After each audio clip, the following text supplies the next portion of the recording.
Welcome, you're live on the jolly good old times. Make sure to praise your son on the way in. Well, thank you for inviting me once again for the jolly good time, and good evening from Europe.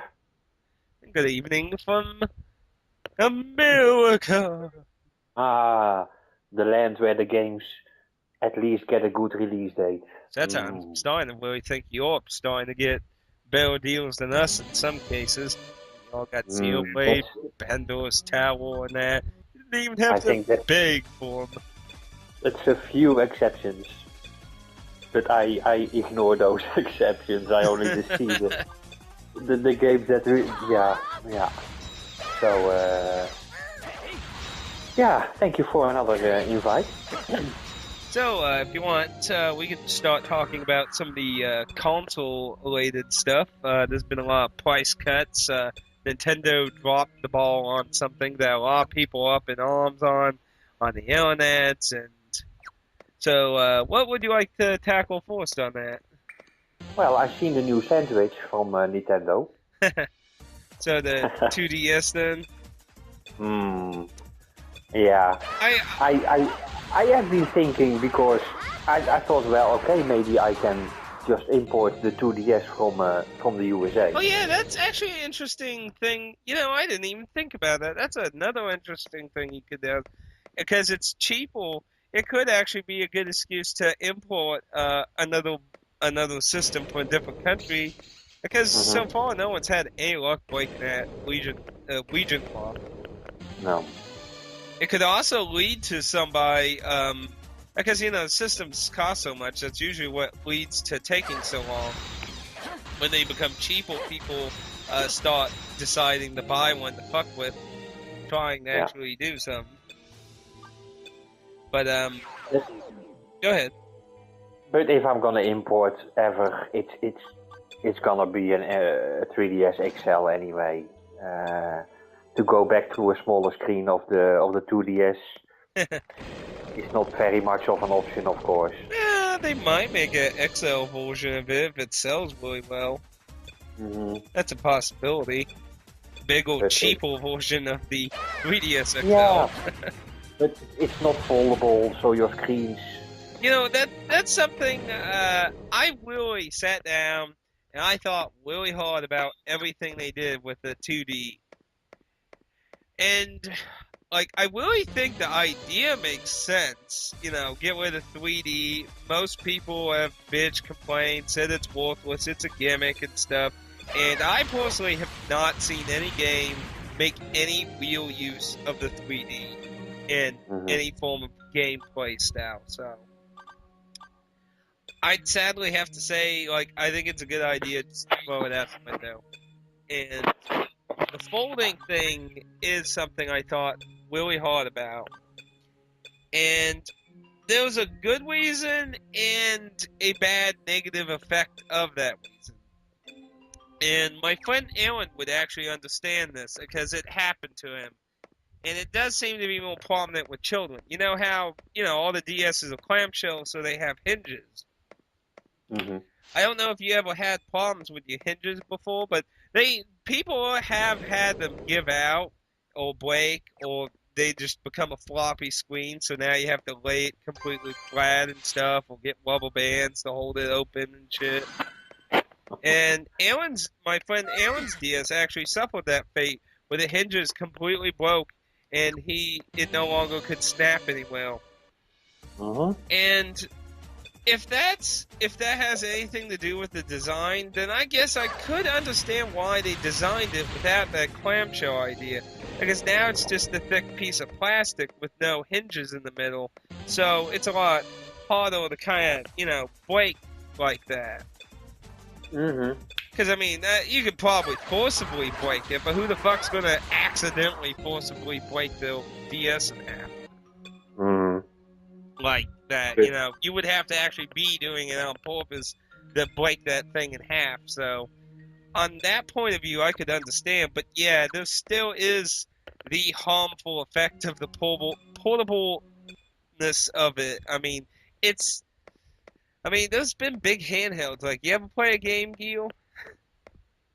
No. No, I don't even know. Wasn't that You, wasn't that the Sega device? yeah, that was Sega's first handheld device. Yeah, I seen it those days. And which was the competitor of Sega? Of the wasn't that the Game Boy? Yeah, the original Game Boy was the Yeah. competitor handheld at Yeah. the time. Game Boy came And out the, first, the Game Gear came out second, and mm, boasted as color, bigger screen and stuff, and yeah. supposed more The Sega powerful. the Sega was so much better, but I took the Game Boy because all the games Well, fun. it was all Nintendo almost. They were fun, and it had a longer lifespan. I mean, the Hmm. fucking Game Gear, you were lucky to get like 2 hours out of it, if at least one. I mean, you can get like 4 or 5 hours out of the original Game Boy. Yeah, but it was very advanced for its days. Yeah, it was. I mean, you probably don't know, but the Game Gear was actually literally a portable Master System, which was the system before the Sega Genesis, which what's it called in PAL area? I know it's not called Genesis in PAL.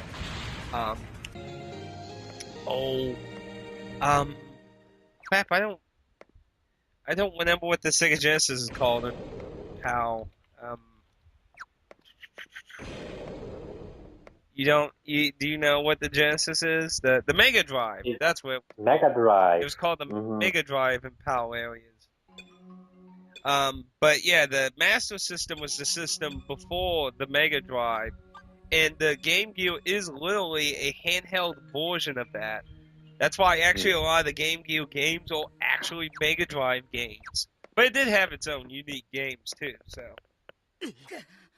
but yeah, it was still a system hog battery eating monster.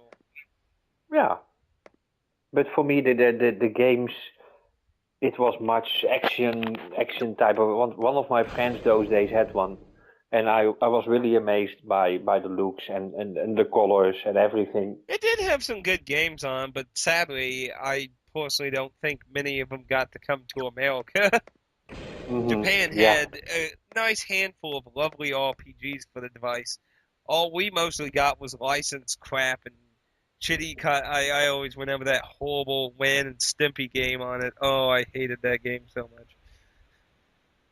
But and probably Sonic, or wasn't those the days that Sonic? all the Sonic games on it, as far as I remember, were all the Mega Drive versions just on Yeah. now. I think the only real original, I think there was only two original Sonic games for the Game Gear. But my main point is the Game Gear, was this giant freaking black brick, and that was really hard to freaking pull around too. But Mm. the 2DS, is practically literally a square instead of like being more of a long brick shape. And I can't really imagine that fitting in a lot of pockets or anything. So that It's pullability is really hard. hmm And I have the. Do you have the 3DS XL or the 3DS I normal? have the XL. I never got the original. Hmm. Original was too much, in my opinion, when it came out. I was I was sadly with the people who were just like 3D's stupid. Yeah, Like, yeah, I mean, give me and, somebody who shows me they can make use of it gameplay wise, and I'll take it back. yeah. Yet I've But yet to see anyone ever do that. still, it's for me it's no option as well. Even if there was a game in 3D, I would not buy it because Well, it I wouldn't I, help. I notice my eyes are Yeah, after a few minutes yeah, it's it gonna does hurt. hurt my eyes. I mean, Hmm. I'm just saying, at least you could argue the purpose of the 3D then. I mean, it does hurt my eyes, and that is not an uncommon thing. Some people cannot look at 3D images for a very long period of time because it will actually hurt their eyes. Hmm. And usually, So I go ahead. no I want to say I would not mind the normal 3DS XL going 2D.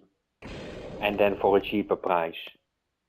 That I would not have a problem. I would not miss it. Let me say it in that way. If it didn't have the 3D option, well, it's for me not a must-have. Yeah, I think it's an interesting. Overall, I think it's an interesting move, and I think it's a interesting move because you know what day it's coming out on, right? No? The exact same day that the 2 Pokemon games are coming out on. Ah. Yeah, you see what they're doing now, right? X and Y. It's like, yes. hey, you people, you didn't get a 3DS yet? Costs too much? Well, look, here's a much cheaper one. Now buy Pokemon. Yeah. You get the 2DS and Pokemon for the same price as the 3DS. Oh, is it? I didn't even check the so. prices for that. Because it was $40 cheaper than a normal. Yeah, I'm pretty sure it was $40 cheaper. Right? Well, okay, and Pokemon probably is gonna cost 40. Let's see. That's I can check the price range of the price. maybe 45. Pokemon X. It is $39.96 in America. Yeah, $40. So yeah. Yeah. So yeah, you could get the game and the system for what you would just get the normal system originally for. So I think I'm gonna pick it up. One of the Pokemons. Not gonna play it, but I'm gonna look at it. But I've been wanting to give Pokemon a chance. It's been a long time since I've played some of them, and I tried to play Black and White too, but Alan really likes Black and White. He says it was a huge improvement over Ruby and Poil. Ruby and Sapphire and Poil and whatever the other Ruby or no wait. Soul Silver, Heart Gold. No. I liked the color in the original Game Boy. I wasn't a fan of the Ruby Sapphire and the first DS generation. Poil and Diamond. And Alan wasn't a big fan of Poil and Diamond. And I never, when Black and White came out, he was just like, oh my goodness, this is just such a huge improvement over Poil and Diamond. Because, like, I started playing Poil a little bit last year, and I got to see some of the villains. I'm just like, this is stupid. Like, do you even know what the bad guys are doing in those two? I skipped Pearl and Diamond as well. They basically want to destroy the universe in weak ways. Like, this is like some Final Fantasy shit here. It's like it's like Sephiroth level plan. Like, we want to explode the universe and recreate it. It's like, what the hell? This is a Pokemon game. Where is Team Rocket? Oh, that was Pokemon, right? Yeah. I miss Team Rocket. Me too. I enjoyed Pokemon Yellow. That is a long time ago. That was the first time I played Pokemon. Yellow's not a bad version. It was just an attempt to be more familiar with the anime. And that was still the generation of Pokemon I have the most bondage with. Yeah. And that the most Pokemon of that age I can still remember. But Black and White is not a bad Pokemon, but it's still, it's still Pokemon, and it's lots of grinding again, and leveling up your Pokemon. But the things that happen around it with dual matches, and of course it looks better. But I sure wanted to see the X or Y, the 3DS version, because that's gonna be the first real upgrade for Pokemon. So I'm kind of curious how it's gonna look. Yeah. So here's an interesting article I just found. Apparently, I was not aware there were arcade cabinets of Persona 4 Arena, but apparently now there's a special version of Persona 4 Arena in the arcades that has more characters from Persona 3. There's Jupai and Yukari-chan. I see him in these pictures here. And the lady in white? What? The lady in white, but that was only an NPC, of course.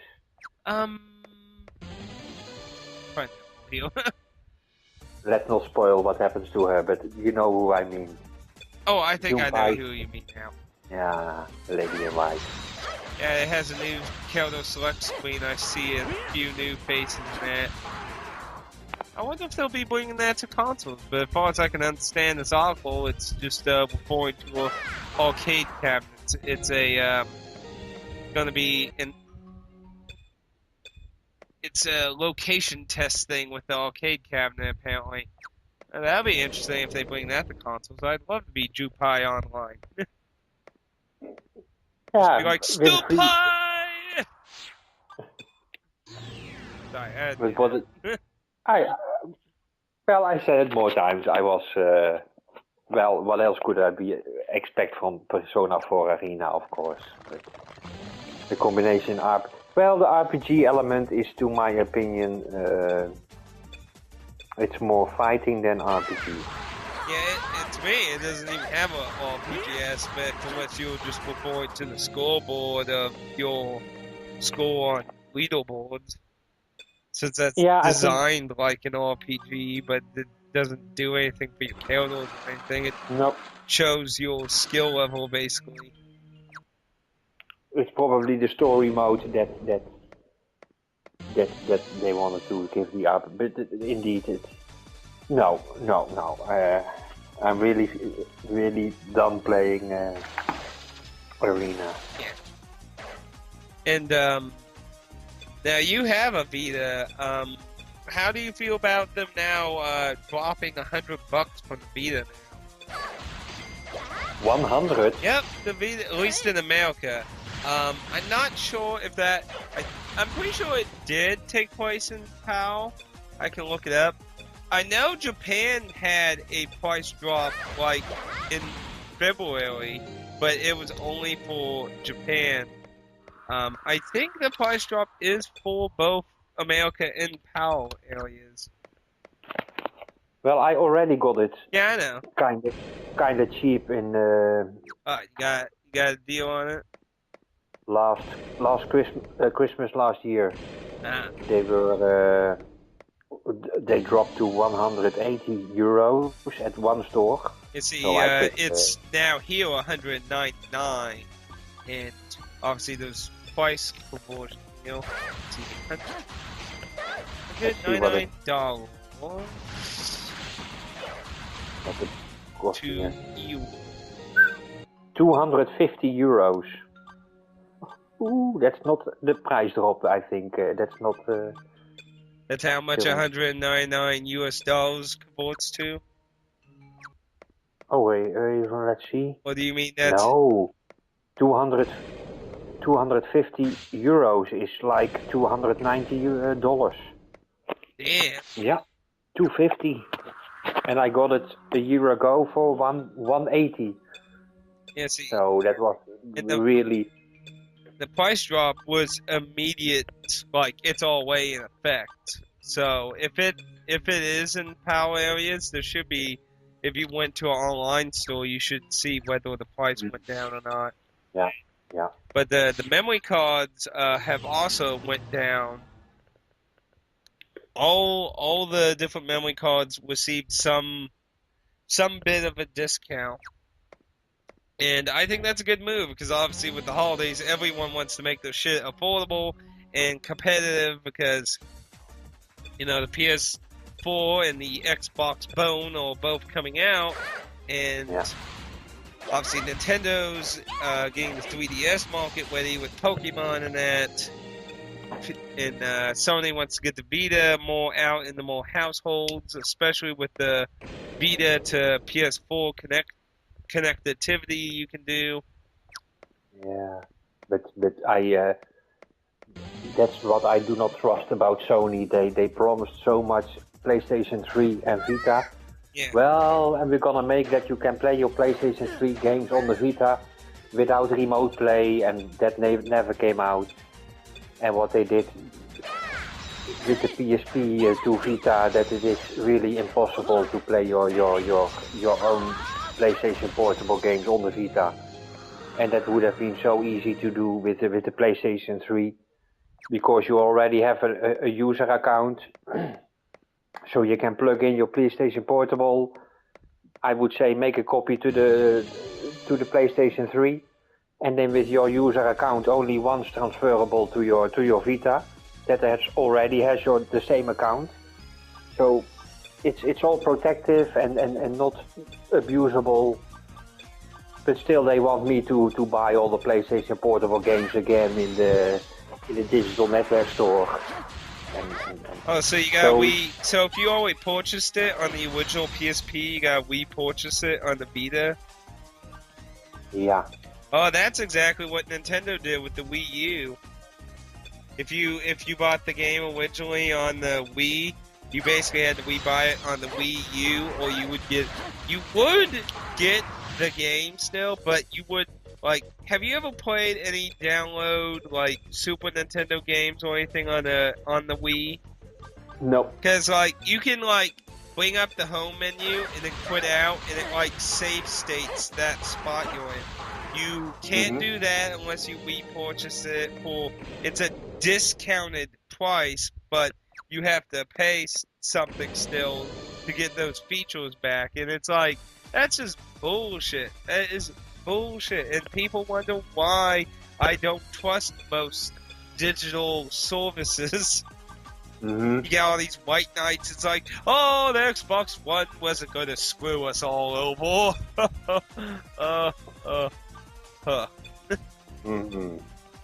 Yeah, you give them a chance, they'll screw you over, people. Don't be white knighting them, please. Like, they don't need our protection, you know. No.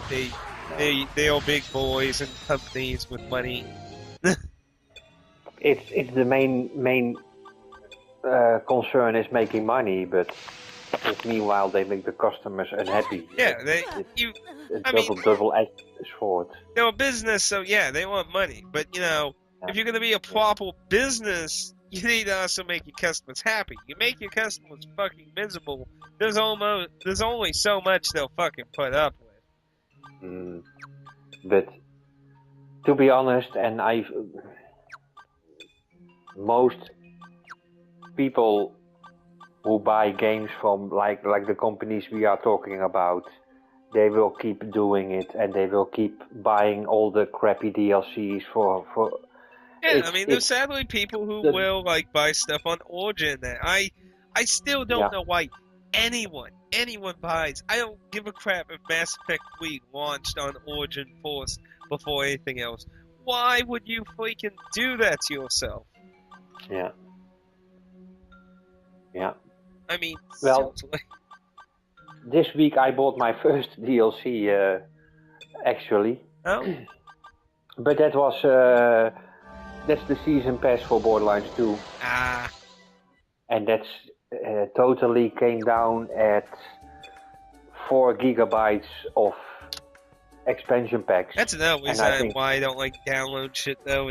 It's so much, especially with everyone wanting to go to the digital age. They make all these small hard drive spaces on your systems.